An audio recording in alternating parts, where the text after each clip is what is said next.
Hi, Craig here from Burton City Bases in Burton, Michigan. Today we're going to do an instructional video of the disassemble and the reassemble of closures for a low-C extension on an upright base. These are sometimes called capos, sometimes called fingers, sometimes called closures. Essentially, they're all the same. To start out, the tools that we'll be using will be a 3/16 Allen wrench and a 7/16 socket. The identifying parts of this closure is an acorn nut,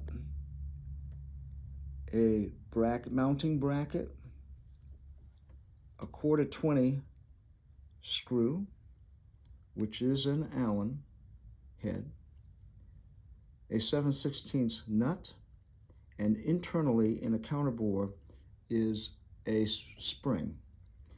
Now the spring is compressed and decompressed by this 7/16 nut.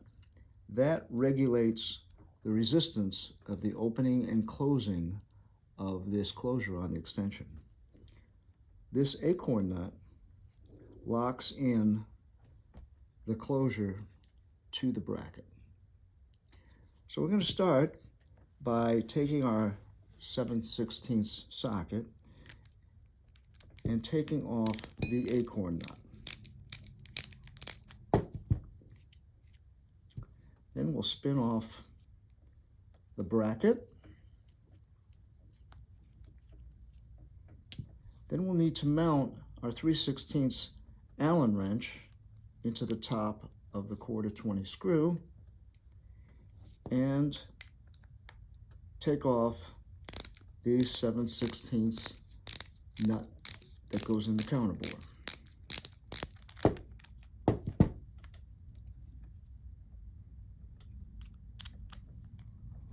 We'll just spin that up out of the way.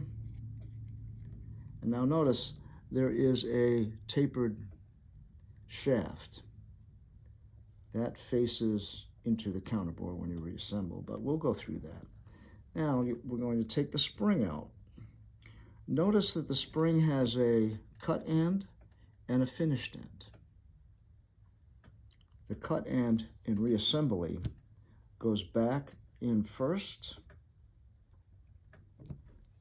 so that the finished end is just barely exposed above the bottom of the closure.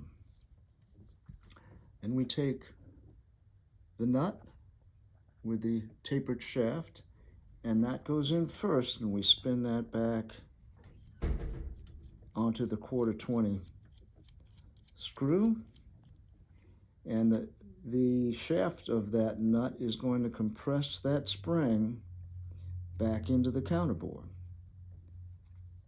Now again, we will adjust that